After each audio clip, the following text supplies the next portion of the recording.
The night was thick with fog, so dense that the dim streetlights along Ashwood Lane looked like feeble stars struggling against a suffocating sky.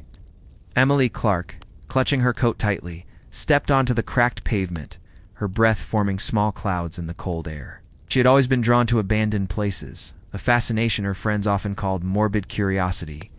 But tonight, something about the air seemed heavier, more insistent, as though the fog itself carried a message. She had heard of the old Whispering Manor for years, whispered about in hushed tones at the local library. Stories of the manor ranged from tragic to terrifying, families vanishing without a trace. Servants found catatonic and unexplained screams echoing through the night. Emily didn't believe in ghosts. She was a skeptic, a lover of mysteries she could unravel. But even skeptics had limits, and tonight, something deep within warned her that this was no ordinary exploration. The iron gates creaked as she pushed them open, their groan like a warning. The gravel path leading to the manor was overgrown with weeds, and the house itself loomed over her like a sentinel of shadow. Its windows, dark and unbroken, reflected nothing but the fog. Yet from within, she thought she heard it. A soft whisper, almost human, calling her name. Shaking off a shiver, Emily stepped forward. "It's just the wind," she muttered, but her voice sounded foreign in the vast emptiness.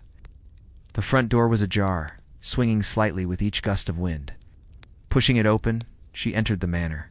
The smell hit her first, a pungent mix of mildew, decayed wood, and something else she couldn't quite place, something almost sweet, like rotting sugar. Her flashlight flickered, casting shadows that danced along the grand staircase. She explored cautiously, each step echoing unnaturally loud, as if the house were listening, absorbing her presence. The grand hall was vast, lined with portraits of long-forgotten ancestors. Their eyes seemed to follow her, and the corners of the paintings appeared darker than the room itself. Emily's skin crawled. "I need to stop thinking like that," she whispered.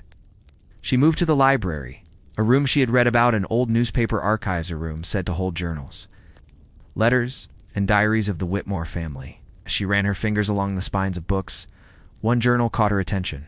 Bound in cracked black leather. It had no title. Opening it, Emily read the first entry. "They are watching, always watching. The house remembers." A chill ran down her spine. She read on, the entries becoming increasingly fragmented. The handwriting deteriorating into frantic scratches. "I hear them whispering in the walls. They move when I sleep. I cannot leave. The door will not open.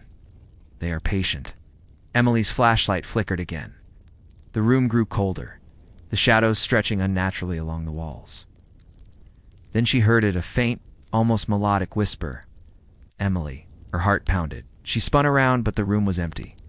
The whisper came again, closer this time, as if it circled her. "Emily, come to me."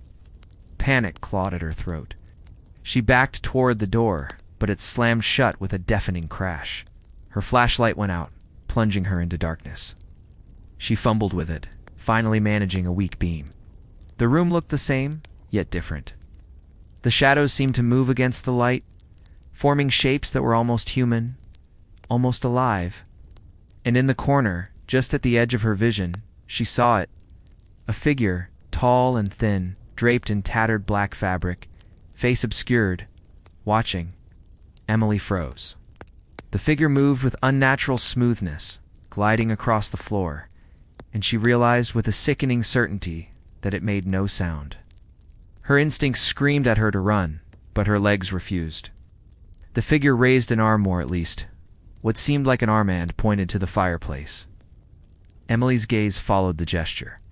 There, among the ashes, a small key glinted in the dim light.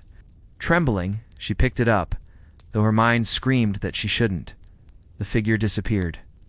The whispers faded, leaving only the deafening silence. Emily's breathing was ragged, her body trembling as she tried the library door again. This time, it opened.